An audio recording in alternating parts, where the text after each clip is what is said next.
Halo, Assalamualaikum warahmatullahi wabarakatuh. Selamat pagi anak-anak kelas 7C. Perkenalkan, nama saya adalah Pak Arianto. Saya adalah guru bahasa Indonesia kalian nanti selama belajar di kelas 7C.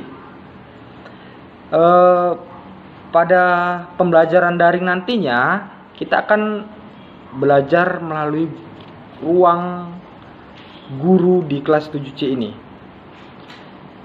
Jadi materi yang akan saya berikan itu ada pada link yang akan saya bagikan di grup ini. Jadi jika ada yang ingin ditanyakan nantinya mengenai pokok-pokok materi yang akan saya berikan setelah ini, kalian dapat memberikan pertanyaan dalam bentuk teks, pesan teks melalui grup ini ataupun pesan suara. Boleh juga japri ke saya, itu lebih bagus. Jadi di masa pandemi ini kita akan belajar melalui daring, sistem daring yang artinya dalam jaringan. Jadi pertemuan kita mungkin hanya secara virtual seperti ini. Mungkin setelah pandemi ini berakhir kita dapat bertatap muka langsung dan dapat berkomunikasi secara langsung. Dan saya juga ingin segera berkenalan dengan kalian, dapat mengenal kalian lebih dalam lagi. Sekian, Assalamualaikum warahmatullahi wabarakatuh. Assalamualaikum warahmatullahi wabarakatuh. Selamat pagi anak-anak kelas 7C. Pada pelajaran hari ini kita akan belajar mengenai tentang teks deskripsi. Apa sih teks deskripsi itu? Dan di sini pada teks deskripsi ini kita akan belajar tentang 5 materi ini, tapi yang akan saya jelaskan hanya 2 materi saja agar lebih mudah kalian dalam memahami teks deskripsi tersebut. Nah, saya akan menjelaskan definisi, pengertian deskripsi, ciri, dan jenis teks deskripsi. Lalu informasi penting dalam teks deskripsi, bagaimana kita menemukan ide pokok atau gagasan utama nanti. Nah, mari kita simak apa itu teks deskripsi. Pengertian dari teks deskripsi bahwa teks yang menggambarkan secara jelas objek, tempat, ataupun peristiwa yang sedang menjadi topik kepada pembaca sehingga pembaca seolah-olah dapat merasakan langsung apa yang sedang diungkapkan dalam teks tersebut. Jadi teks deskripsi ini adalah teks yang menggambarkan secara rinci, detail, seolah-olah pembaca dapat merasakan apa yang dirasakan penulis ketika menuliskan teks tersebut. Jadi tanpa harus melihat, menyentuh, ataupun mendengar, bahkan mengalami situasi yang dirasakan oleh penulis, pembaca dapat merasakan secara langsung dengan cara membaca teks deskripsi tersebut. Kemudian kita memasuki ciri-ciri dari teks deskripsi. Ciri-ciri teks deskripsi atau ciri deskripsi memiliki 5 ciri di dalamnya. Yang pertama, pada teks deskripsi menggambarkan atau melukiskan sesuatu. Jadi ada hal yang dideskripsikan mengenai sesuatu objek, peristiwa, ataupun kejadian, tempat, dan peristiwa yang dialami oleh penulis. Kemudian dalam ciri teks deskripsi yang kedua melibatkan kesan indera. Di sini penulis melibatkan kesan indera seperti indera penglihatan, pendengar, perasa, peraba, di mana pembaca dapat merasakan sebuah deskripsi yang ditulis oleh penulis. Lalu membuat pembaca atau pendengar merasakan sendiri.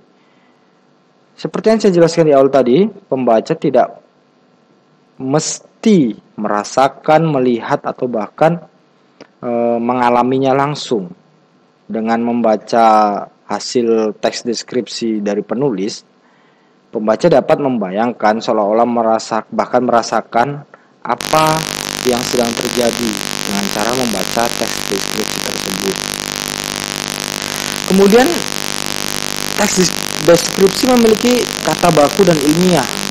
Nah, kata baku tentunya kata yang resmi, yang dalam bentuk resmi, dalam sesuai dengan pedoman umum ejaan bahasa Indonesia. Kemudian mengandung beberapa istilah ilmiah, seperti ketika penulis ingin mendeskripsikan sebuah objek. Misal objek yang dideskripsikan adalah tanaman lidah buaya. Tentunya tanaman tersebut memiliki istilah ilmiah, yaitu aloe vera. Jadi terdapat istilah-istilah seperti itu yang digunakan dalam bahasa teks deskripsi. Terdapat bahasa baku dan bahasa ilmiah yang terkandung di dalam teksnya. Kemudian pada teks deskripsi terdapat ciri-ciri objek secara terperinci. Jadi penulis menjelaskan secara terperinci mengenai ciri-ciri objek, mulai dari warna, bentuk, sifat, lalu tempat hidup, bahkan dari segi luas, panjang, tinggi, itu dideskripsikan secara terperinci. Nah, sekarang kita memasuki jenis teks deskripsi. Jadi, teks deskripsi memiliki dua jenis, artinya terdapat dua bagian. Teks yang pertama ada deskripsi explanatory. Apa itu deskripsi explanatory? Adalah sebuah teks deskripsi yang didasarkan fakta yang dilihat langsung oleh penulis. Artinya, apa yang dilihat oleh penulis, maka itulah yang dijadikan sebuah teks deskripsi. Jadi, penulis mendeskripsikan sesuai dengan apa yang dilihatnya. Lalu ada deskripsi sugesti.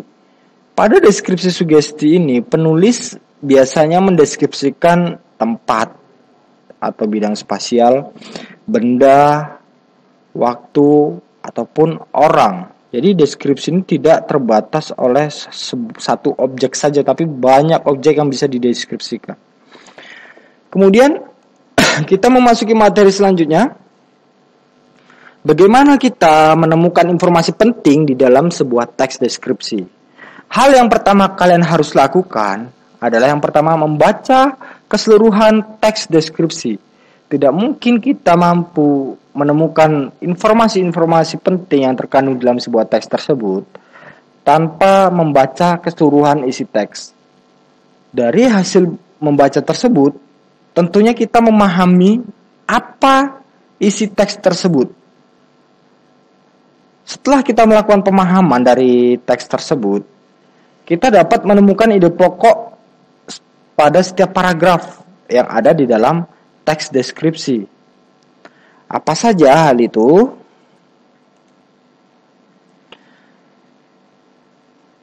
Jadi, bagaimana kita caranya menentukan ide pokok di dalam sebuah teks deskripsi itu? Saya akan beritahu cara dan tekniknya.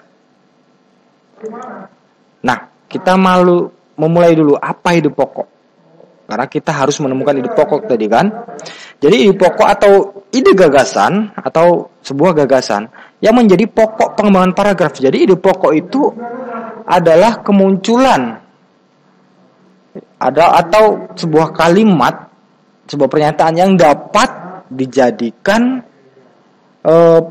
pengembangan terhadap ataupun penjelasan terhadap kalimat-kalimat selanjutnya. Makanya nama lain dari ide pokok adalah gagasan utama. Ide pokok terdapat di kalimat utama dan setiap satu paragraf hanya ada satu ide pokok. Berbeda dengan kalimat utama. Kalimat utama bukan letaknya harus pada kalimat pertama. Tetapi kalimat utama ini letaknya bisa di awal, bisa di tengah, bahkan bisa di akhir. Nah, Kita simak contoh berikut. Coba kalian perhatikan sebuah teks berikut ini. Orang yang akan pensiun tidak perlu stres. Pensiun berarti tidak bekerja, tetapi mendapat gaji. Dengan tidak berdinas lagi, berarti mereka tidak memiliki beban pikiran terhadap pekerjaan dan banyak waktu luang untuk bersantai. Kalau waktu luang itu bisa dioptimalkan dengan berbagai kegiatan positif dan produktif, tentunya orang tidak akan terkena stres. Nah, dari teks ini, yang mana ide pokoknya? Ide pokok pada teks atau paragraf ini terletak di awal. Mengapa?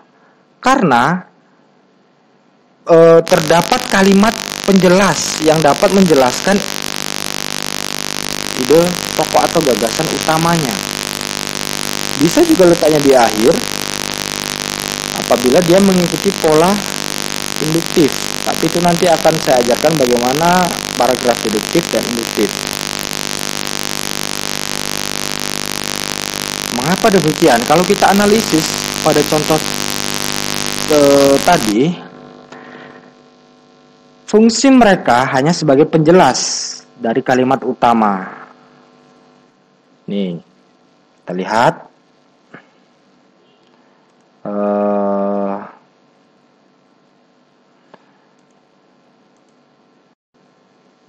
Nah, kita lihat mengapa demikian. Pada kalimat pertama ini adalah ide pokoknya.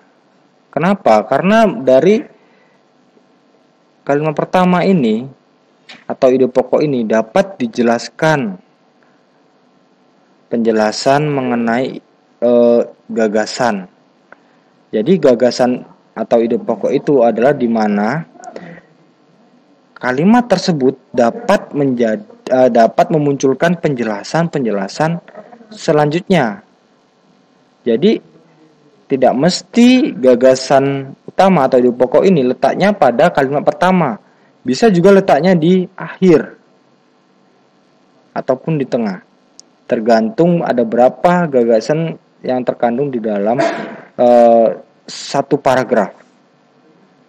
Nah, dengan demikian, apakah ada pertanyaan bagi siswa dan siswi kelas 7 mengenai teks deskripsi ini? Mengenai pengertian, jenis, kemudian bagaimana kita menemukan informasi penting di dalam teks deskripsi tersebut. Silakan jika ada dapat memberikan pertanyaan dalam bentuk pesan suara ataupun pesan teks pada grup atau ruang belajar daring kita ini.